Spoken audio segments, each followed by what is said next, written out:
Hi guys, welcome back to my channel, and for those of you that are new, my name is Marissa, also known as Homemaking with Marissa. Today I'm going to show you a quick and easy DIY of how to make soy candles at home. This recipe is very simple. All you're going to need is some sort of jar to put your candles in. I love using old candles that I have purchased from the store. Today I'm going to be using this Magnolia the Chip and Joanna Gaines line from Target, I think Magnolia candle. I think that this candle was around $20. And I would imagine that most of that cost comes from the jar that it came in. It's lined in pink. It's got this woven look to it on the outside. And because I've burnt the entire candle, I don't want to just throw this away. So I wanted to find a way that I could repurpose this into a new candle. I personally am not particular about having scented candles. I just like the ambiance of having a candle burning in my house. If you do want your candles to be scented, you could add essential oil to them. Though when I've tried that in the past, it takes a ton of essential oil and it doesn't really let off a very strong scent.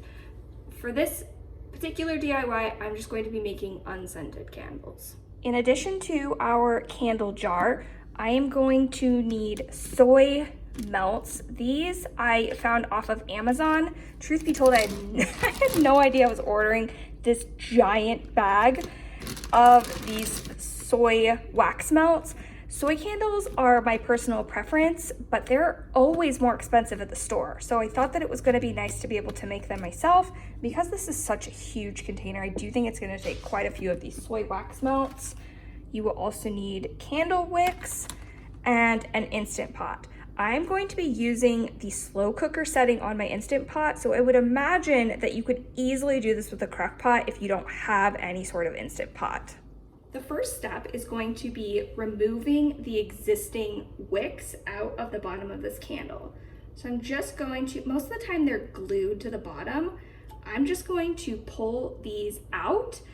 And I'm not worried about the wax that's already in here. This is going to add a little bit of a scent to the candle that we'll be making, and it will just melt and incorporate with the other wax melts. So I'm not going to bother doing anything about removing the existing wax at the bottom of this candle jar.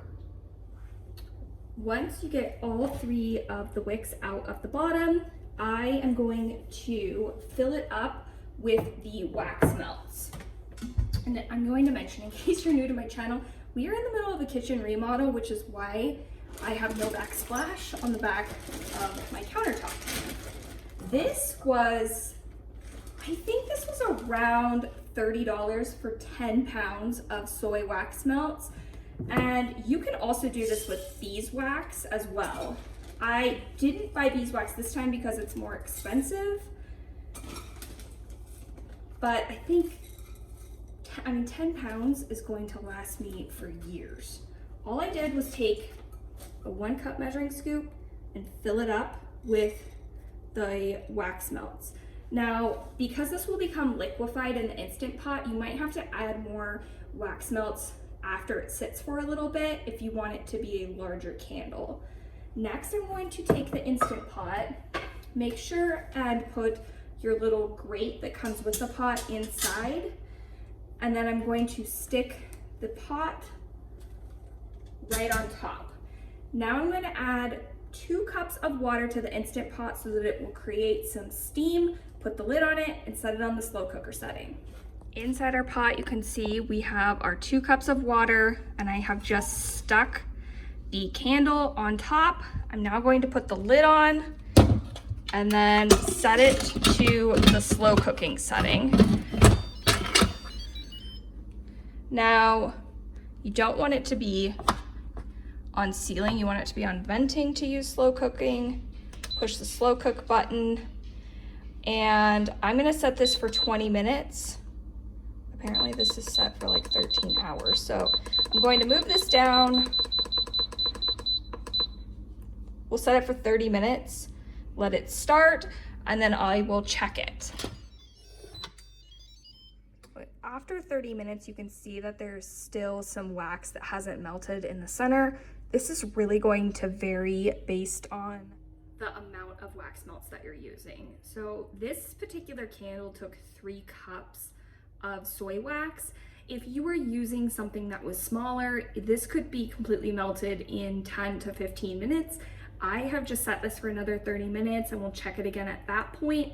It's fine if it melts and it sits for a little bit, because with the Instant Pot, it's gonna hold that temperature, so you don't have to worry about it resetting back up. In the meantime, I am going to grab these wicks. I'm pulling 3 of them out.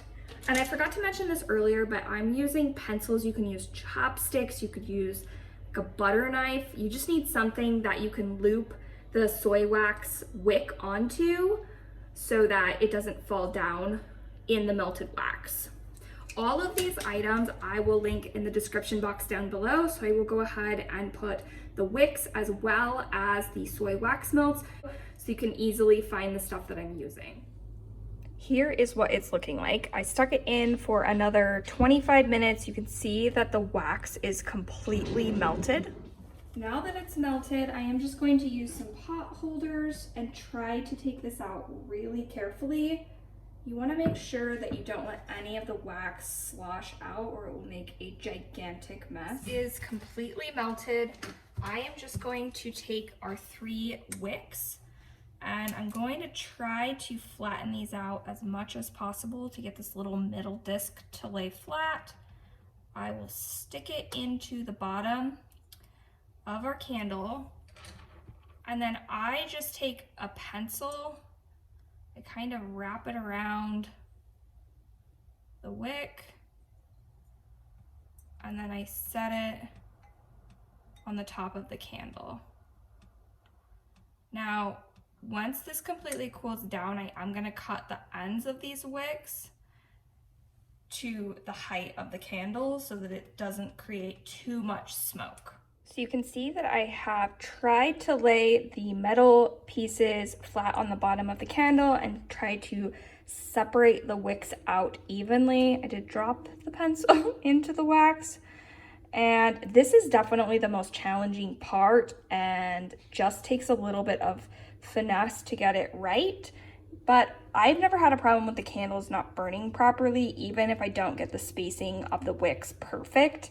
Now I'm just going to let this sit on the counter, and because this is so much wax, it will probably take 4 to 6 hours for this to re-harden, and then I'll be able to remove the pencils, cut the wicks, and our candle will be ready to burn. It has been about 3 hours. This is not completely hardened. I wouldn't burn it yet, but it was hardened enough that I could take out the pencils.